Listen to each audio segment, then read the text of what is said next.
Why do investors fail in their investment journey, or what do they need to control, or what I have seen happening? One, you go and pick a winner. Are you willing to hold it for 30, 40 years and keep investing more and more money into the same company because you've already picked up? That's it. It's as simple as that.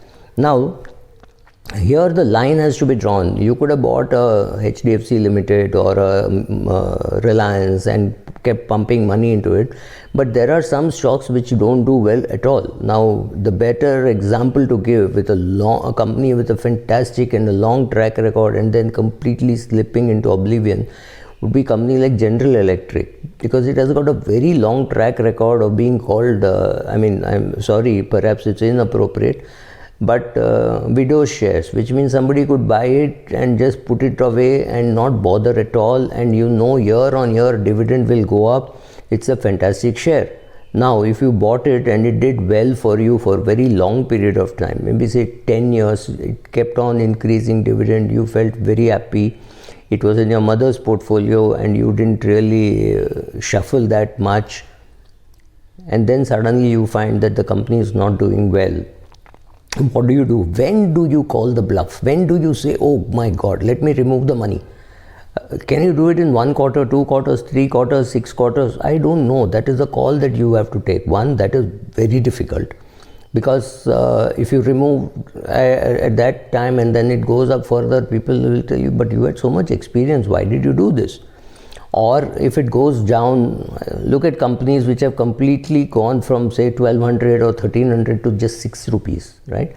Normally this does not happen to a regular dividend paying company, because the dividend comes out of cash flow, and when you're talking to me in this channel, you're very likely that you're talking to me about a dividend champion, or for a better word, a guy with a 30-year, 40-year track record. The question is, do you have the patience to stick around for 30, 40 years, or will you be tempted to sell? Asking a person to buy when the markets are down is difficult. Asking a person not to sell a share just because the price has gone up is even worse. So a person who bought good companies and bad companies would happily sell the bad companies? No, he would actually sell the good companies. Plucking the flowers and watering the weeds is a very, very common thing. Sorry, Peter Lynch, using your terms, but that is very common. If a person buys 2 shares at 10 rupees, right, 2 IPOs at 10 rupees, and one price goes up to 20 next say 6-8 months, and one stagnates at 930, 920, 880, very, very high probability that he would sell the more successful one, and he would keep this one saying, at least I have to recover my cost. Between 10 rupees and 9 rupees 80 paisa or 9 rupees 90 paisa, really there's not much of a difference. Just get rid of it. Buy more of the share which has gone to 28. After some time, this 9 rupees 90 paisa share will go to 10 rupees 20 paisa or 10 rupees 50 paisa. On that day, he will sell it off saying, oh, at least I didn't lose money. But the fact that the share which he sold for 28 is now 192 is the missed opportunity, right? So very importantly, if you keep looking at the ticker, if you first of all being on Twitter, having your broker's phone on your dial pad, these are all not very great things to do if you are a decent and good investor and if you're young, because you're more likely to be carried away when you're younger than when you're older. Like when somebody comes and tries to troll me, I'm indifferent, but if I were a 25-year-old girl or a 20-year-old girl, I would be very much worried as to what people think, what people say, right? So that again pulls away your attention from your main focus. So don't do that. Don't be on social media justifying your portfolio and asking people, should I be buying this, should I be buying that?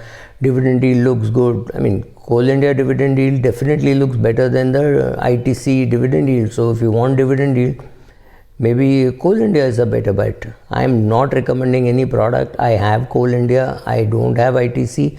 I have said many times in the past, I don't have ITC simply because I think it's a agent for cancer rather than I used to have. So let me tell you my past also. I used to have, but now I don't have.